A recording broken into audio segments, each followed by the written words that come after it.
Hi అండి. ఈరోజు మన వంటింట్లో వంట ఏంటంటే కొర్రలతో కిచిడి చేశాను.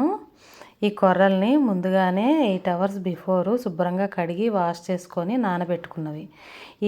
నానిపోయిన తర్వాత వండే ముందు మళ్ళీ ఒకసారి కడుక్కొని పక్కన పెట్టుకున్నాను. ఇప్పుడు గిన్నెలో ఈ 8 గంటలు కంపల్సరీ నానాలండి. ఉడికేటప్పుడు ఈజీగా ఉడికిపోతుంది. అందుకోసం ముందుగా నానబెట్టుకోవాలి.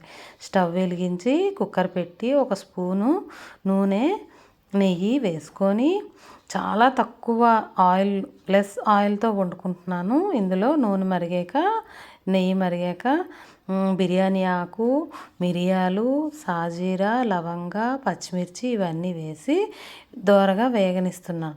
వేగిపోయిన తర్వాత ఉల్లిపాయ ముక్కలు కూడా వేసుకొని కొంచెం సేపు వేగనివ్వాలి.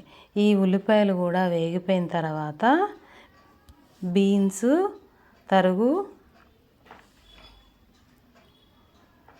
క్యారెట్ తరుగు వేసి ఒక్కసారి వేగనివ్వాలి.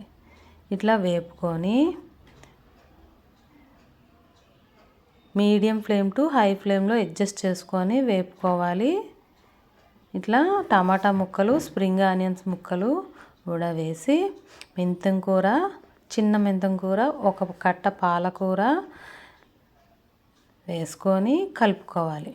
ఇట్లా కలుపుకొని తగినంత సాల్ట్ వేసుకొని ఒక స్పూన్నర దాకా వేసుకున్నాను.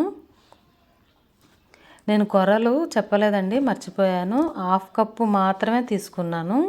ఇది కరెక్ట్గా ఒక 3 పర్సన్స్కి కడుపు నిండా తినచ్చు.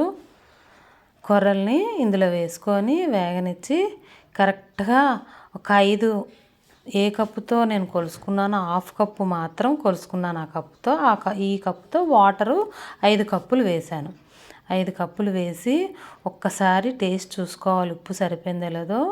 టేస్ట్ చూసుకుంటే ఉప్పు సరిపోలేదు, ఇంకొంచెం ఉప్పు పడ్డది వేసుకొని స్టవ్ వెలిగించి ఇది 5-6 విజిల్స్ వచ్చేదాకా ఉడకనివ్వాలి. బాగా ఉడికిపోయిన తర్వాత ఇది పక్కకు దించేసాను. కొర్రలు నేను ఆల్రెడీ పెసరపప్పు వేయాలనుకున్నానండి, వేయడం మర్చిపోయి పక్కన ఉడకబెట్టుకున్నాను. ఉడకబెట్టుకొని ఆ పప్పుని ఇందులో కలుపుకొని సర్వ్ చేసుకునే ముందు కొంచెం నెయ్యి వేసుకొని తాగితే చాలా బాగుంటుంది. జలుబు చేసే వాళ్ళకైతే చాలా బాగుంటుంది. ట్రై చేయండి, మీరు కూడా కామెంట్ రూపంలో తెలియజేయండి. డైట్లో ఉన్న వాళ్ళకైతే ది బెస్ట్ ఫుడ్ అండి. Thanks for watching.